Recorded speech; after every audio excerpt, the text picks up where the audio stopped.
Ladies and gentlemen, let me tell you something that'll change the way you move in life. See, too many of you out here wasting time, blocking, begging, checking who watched your story, wondering why they ain't text back. Let me say this loud and clear. Don't block him. Don't beg. Just do this and watch what happens. Letting go is one of the hardest things we'll ever have to do.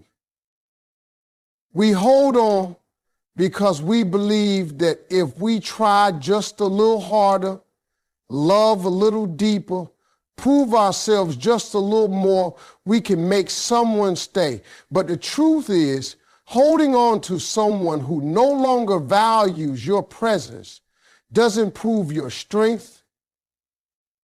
It delays your growth. See, we confuse letting go with giving up. We think if we stop calling, stop chasing, stop explaining ourselves, then we've somehow lost. But that's not true. Letting go isn't about giving up.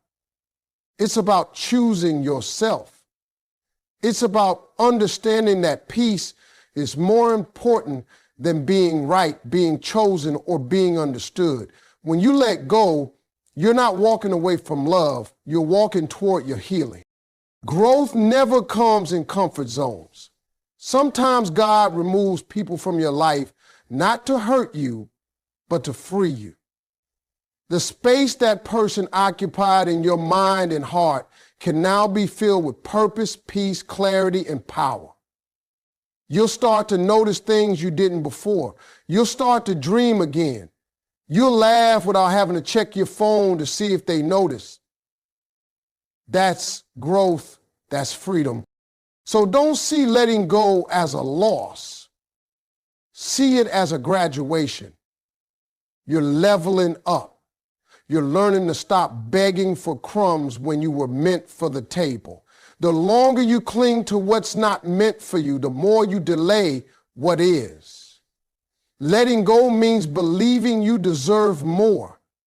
It means trusting that what God has for you won't require you to lose your dignity, your peace, or your identity. It means you're finally ready to stop surviving and start living.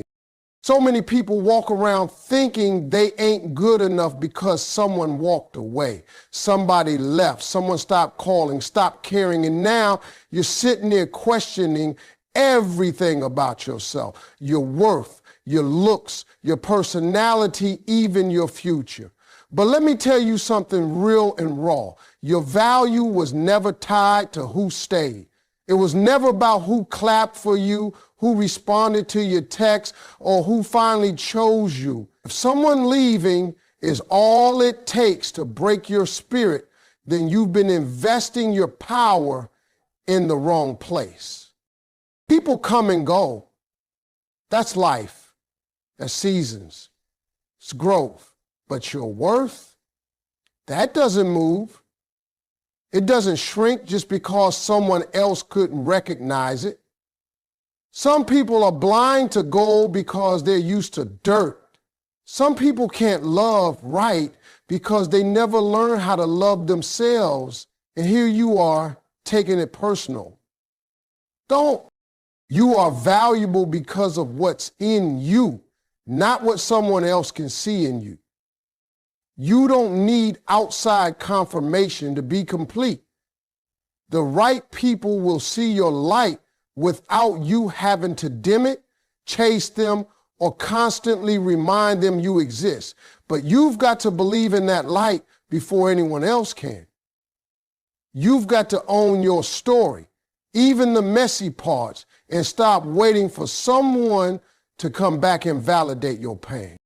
When people walk out, sometimes it's just making room for what's better. Don't measure your importance by how long someone stayed or how fast they forgot you. Some people leave because they're not built to walk where you're going. So hold your head up. Who left isn't your loss. Forget who left. The real win is what stayed, you. One of the biggest traps we fall into is chasing closure. We think if we just get that last conversation, that final explanation, that one more apology or acknowledgement, everything will finally make sense. We believe that without closure, we're stuck, confused, broken, unable to move on. But here's the truth nobody tells you. Closure isn't something other people give you. Closure isn't found in someone else's words or actions. Real closure comes from within. It's something you have to create for yourself. Waiting on someone to explain themselves, to justify their leaving, to fix what's broken, that's a road to nowhere. Sometimes people don't have answers. Sometimes they don't care enough to give you the closure you crave. And when you keep chasing it, you keep giving them power over your peace, you hand over your happiness to someone who already walked away. Instead of begging for closure, start building peace. Find it in the silence where you stop arguing with your feelings. Find it in the moments when you stop replaying the past and start dreaming about the future. Create your own closure by forgiving, not for them, but for you. Forgiving doesn't mean forgetting or accepting bad behavior. It means freeing yourself from carrying the weight of anger, confusion, and pain. Peace isn't a destination. It's a choice you make every day to stop living in the past and start living in your purpose. When you create your own peace, you no longer need validation from those who left. You no longer need answers from those who didn't stay, because your peace becomes your power. And once you own that power, you stop chasing people and start chasing dreams, joy, and the life you were meant to live. So stop chasing closure, start creating peace. The rest will fall into place. Too many times people confuse attention with worth. They think that if somebody is texting them, calling them, liking their posts, or showing up in their life, that somehow proves they matter. But let me tell you something. Attention is temporary. It's a spotlight that can shine bright one moment and disappear the next. Your worth, though, that's something deeper. That's the foundation of who you are. It's not dependent on anyone else's presence or approval. When you focus on attention, you give your power away. You start measuring your value based on how many people notice you, how often someone reaches out, or how many likes you get. And that's dangerous because attention can be manipulated. People can show up when they want something or disappear when it no longer serves them. But self-worth is internal. It's the voice inside that says, I am enough. It's the confidence that says, I don't need to prove myself to anyone. Building self-worth means you stop chasing people and start chasing purpose. It means you spend time on things that make you feel alive, that help you grow, that build your character and your dreams. When you invest in yourself, you radiate something that attention can never buy, authenticity. And that authenticity attracts the right kind of attention, the kind that lasts. Remember, people who truly value you don't need reminders. They don't need you to beg for their time or affection. They see your worth naturally because it shines from within.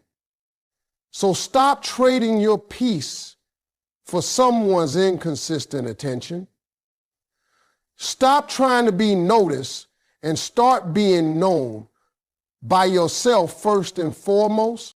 Your value isn't a popularity contest. It's a sacred gift.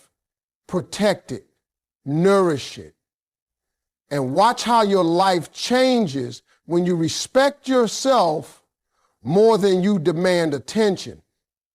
Because when you know your worth, you don't settle, you don't beg, you simply live in your truth. One of the biggest truths in life is this: the way you treat yourself sets the standard for how others treat you. If you don't value yourself, if you tolerate disrespect, if you allow people to walk all over you, you're sending a message, whether you realize it or not, that it's okay for others to do the same. On the flip side, when you honor your worth, when you set clear boundaries, when you refuse to accept less than you deserve, you automatically raise the bar for the kind of energy and people you attract. People mirror what you give off. If you're constantly doubting yourself, settling for crumbs, begging for attention, or making excuses for bad behavior, that's the vibe you're putting out there. It's like you handing out a welcome mat to anyone willing to take advantage. But when you start treating yourself like the prize you are, when you nurture your mind, body, and soul, everything around you shifts. You begin to draw in respect, kindness, and love, not because you chase it, but because your energy demands it. It's not just about external things either. How you talk to yourself, the stories you tell yourself about your worth, your failures, and your potential, all of that shapes what you attract. Negative self-talk and self-doubt act like magnets for toxic relationships and situations. Positive self-love and confidence, on the other hand, attract healthy connections and opportunities. So before you look around asking why people treat you the way they do, look inside first. Are you treating yourself with the respect and care you deserve? Are you standing firm in your values, or are you bending over backward to please others? Remember, you teach people how to treat you by how you treat yourself. If you want love, respect, and loyalty, you have to start with the relationship you have with you. When you love yourself fiercely and refuse to settle, the right things and the right people will come knocking. So many people get caught up in what others think about them. They let one person's opinion, whether it's positive or negative, shape their entire sense of self. Maybe someone told you you're not good enough, that you'll never make it, or that you don't deserve better. Maybe someone walked away and left you doubting your own worth. But listen carefully. God's plan for your life is bigger than any one person's opinion. When you get stuck on what someone else thinks, you limit yourself. You'll stay small because you're trying to fit into their expectations or avoid their judgment. But your life was never meant to be defined by other people's thoughts. It was meant to be shaped by a higher purpose, a purpose only you can fulfill. That means no matter how many people doubt you or try to bring you down, God's plan keeps moving forward. Remember, throughout history, some of the greatest successes, the biggest breakthroughs, came from people who ignored the naysayers. They didn't wait for permission or approval. They focused on their calling, their vision, their dreams. And guess what? The people who doubted them eventually had to watch from the sidelines as those dreams became reality. You have to believe that the setbacks, the heartbreaks, the no's you face are just part of a bigger picture you can't see yet. God's timing and plan are always greater than your current pain or confusion. When you trust that, you stop giving so much power to one person's opinion and start putting your faith in what's truly meant for you. So when someone tries to tell you who you are or what you can't do, smile and keep moving, because your destiny isn't tied to their words. It's tied to your faith, your strength, and God's promise that better things are coming. The opinion of one person is just noise. Your life, it's a masterpiece in progress.